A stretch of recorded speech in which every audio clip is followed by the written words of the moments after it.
Hey, how's it going? Had snow here yesterday, so it's kind of a inside day, and then today was like out and about lots. And speaking of snow, we really haven't had much at all here in Des Moines this year. We've been lucky, very low precipitation, but we've got another storm coming. And I bring that up because it does impact the real estate market a bit, snow and cold. I jokingly say those are four-letter words in this business. Quit cussing. So the reason those are challenging experiences is because then it just makes it harder for sellers to get properties ready to go on the market. However, based on some of these numbers, we're going to see that the market's picked up a little bit sooner than normal, and we'll see what February ends up being, having had these snowstorms that are coming, happened and coming, and the super cold days that we're supposed to have next week. Okay, so first off, again, this is Dallas and Polk counties, which is the bulk of the Des Moines metro. Our active inventory, basically from December to January, stayed virtually the same, changed less than 1%. The number of pendings, this is the most significant change in the market, went up by 52%. 424 pended units in December to 644 in January. That's in part because snow and cold, we're not here slowing buyers down. January and early February can be really excellent times to buy and sell, because if you're a seller, inventory is low, so you don't have as much competition as that comes out in March or especially April and May. When you look at the national data with the United States of America, it's really apparent because nationally the number of sold units is pretty close to the same month to month, but the inventory goes way up significantly for spring and summer.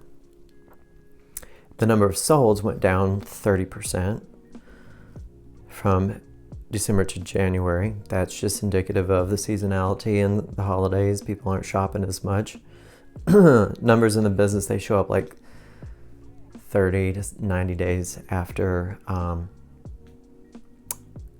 original conversations, or procuring cause is the technical word. What I mean by that is, like, if I have a conversation today with someone that may buy and sell, it's actually not going to show up as a closed unit or a closed business in my business's bank account for another 90 days. Okay, and then expired listings went down 37%.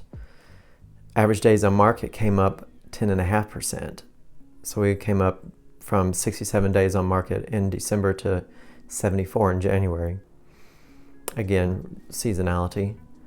And the months of inventory in December was 4, in January we went to 5, which technically is a balanced market. Now, when I've been running numbers for sellers lately with all the Des Moines Area Association Realtors data, in the last week I've run it 2 or 3 times for a few different sellers I've done numbers for. It's like 3.5 months of inventory. So overall, we're still seller's market, because 0 to 4 months of inventory is seller's market.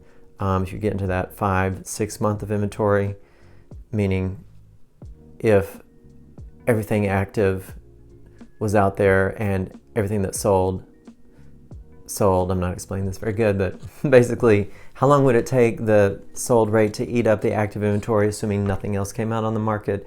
That's where we get absorption pricing index and months of inventory. So still a strong market. However, it is not as strong as it was in, say, 2020, 2021, 2022. Now, showing time data is such that you should get at least 1 or 2 showings in the first week, which a couple of my sellers did this week. All right.